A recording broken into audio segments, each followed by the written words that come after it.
I'm Miss D, and I am not your everyday educator. And these are my assistants, TV and Michaela. And this is Quarantine Science. Today in Quarantine Science, we are going to be talking about chromatography and solubility. Those may be really long words. So I'm going to make sure that I put those two words here and here. Chromatography and solubility. Okay? Now, solubility means whether something dissolves in water. So we have two types of markers here. We have washable Mr. Sketch-It markers and Sharpies, which are permanent markers. We are going to write or do a circle on our coffee filter and see if we can get some chromatography going. Now, the question is, what is chromatography?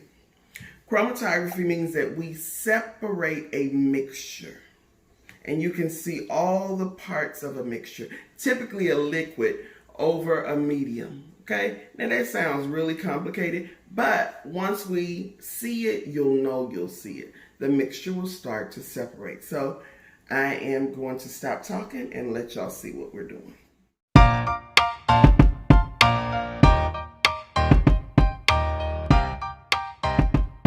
So once you have your circle drawn, you want to fold it into four.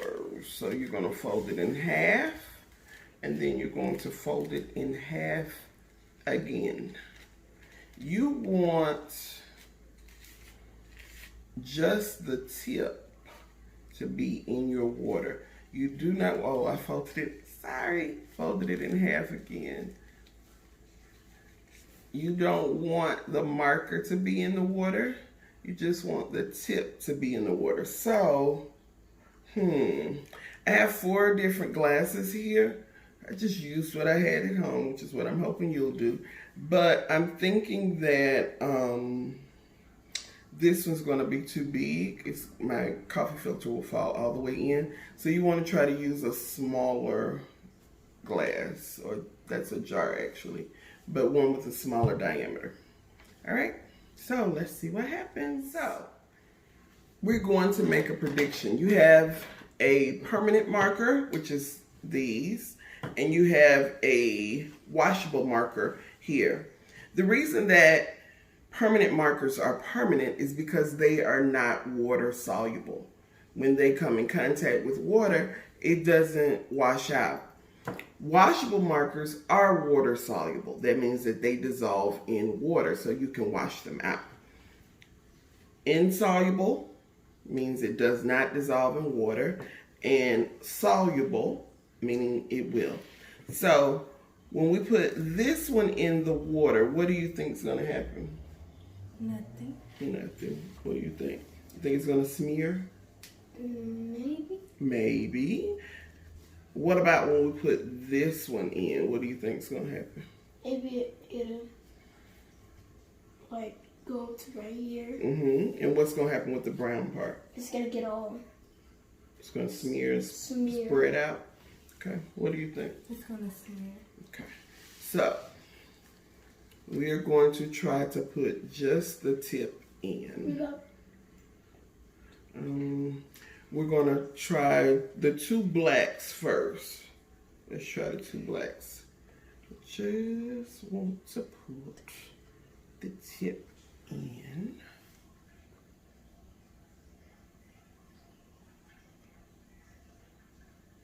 And if you do like me and put too much water in it, you may have to start over. Wow. This was smeared just a little bit. That one smeared a lot. So, which one do you think is made of a water-soluble ink? That one. Because when you put it in water, then it dilutes. Look at that. Auntie, it looks like that stuff that you put in your tea. Yep. Nothing. Wait. All right. Okay, so I had too much water. So for our chromatography discussion, you only want to have a little bit of water, probably about a centimeter, half an inch of water, because you want only the tip to be in the water. You don't want the water to be up where the ink is, okay?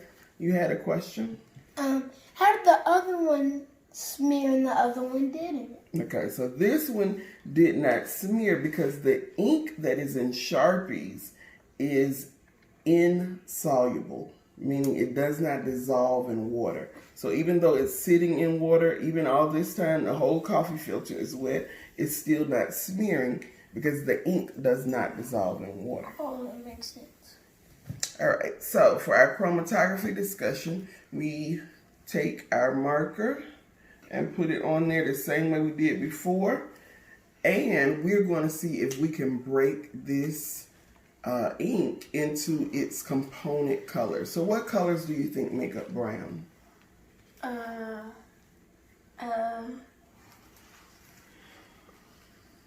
Gray. You think it's got red in it? Red and Red, what else? orange. Okay. Somebody's getting help from the camera person. What colors do you think make up black? I think I don't know. I know. Maybe all of It's the gray and pink. Maybe all of the colors. That Auntie, sounds it's good. gray and pink that makes it. Maybe. Okay. I So think. let's see. We are not going to use the permanent marker to separate because it's not going to separate. It's insoluble. So we are going to use our brown washable markers. Let's see. You ready? Put in. Mm-hmm.